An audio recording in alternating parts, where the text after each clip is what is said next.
Arun sir, जिस तरीके से मोदी जी को चैलेंज किया गया, इस चैलेंज के तो मोदी जी आदी नहीं है। इतिहास बदलने की बात मोदी जी वहां से कर रहे थे, इतिहास की धरती होने की बात कर रहे थे। क्या मोदी जी को मोतिहारी के इस इतिहास की उम्मीद थी? क्या मोदी जी को ये उम्मीद थी कि मोतिहारी ऐसे बदल देगा इतिहास? क्या इस बदले हुए इतिहास की आस मोदी जी ने की थी मोतिहारी से, जो वहां पर काले झंडे दिखा करके कर दिए गए? अमूमन देश के किसी राज्य में ऐसा हो नहीं रहा है अब।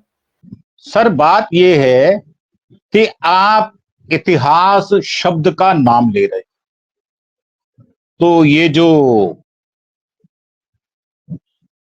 चनपटिया जो है, इसकी जो चीनी मिल है, उसके बारे में जो वायदा किया था वो तो अरुण कुमार शर्मा ने नहीं किया था या राय साहब ने नहीं किया था।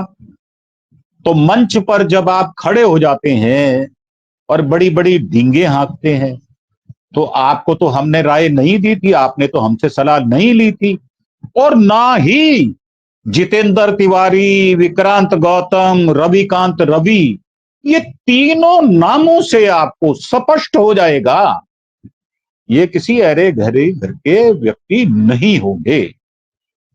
तीनों नामों से आपको स्पष्ट हो रहा है।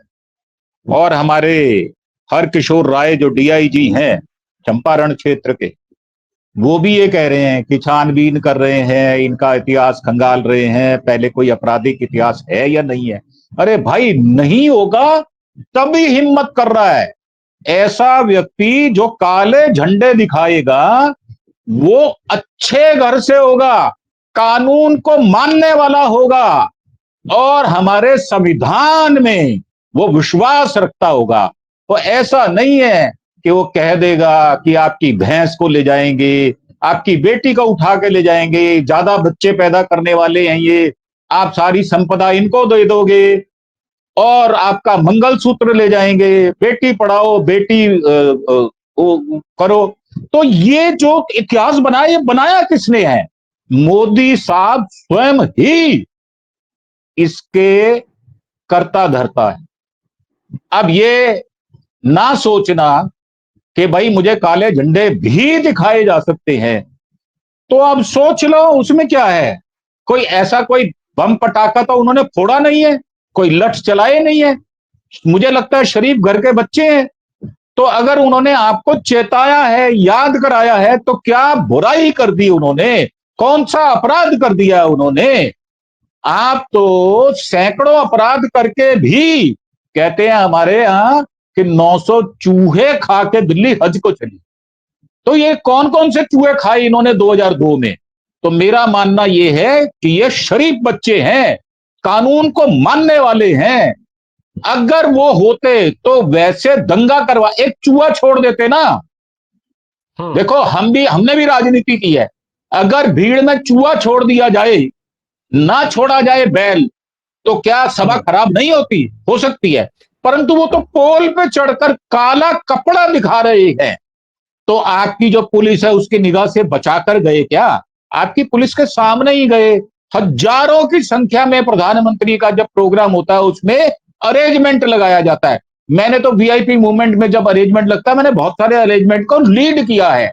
तो मेरा मानना यह है कि अगर इन बच्चों को शक की निगाह से देखा जाएगा, बल्कि ये तो हम जैसों को रिप्रेजेंट कर रहे हैं। जो प्रश्न हम पूछते हैं ये वही प्रश्न पोल पर चढ़कर पूछ रहे हैं। मैं दाद देना चाहूंगा ऐसे बच्चों की, शाबाशी दूंगा। अगर मुझे मौका मिलेगा तो मैं भी नहीं छोड़ूंगा काले झंडे दिखाने से।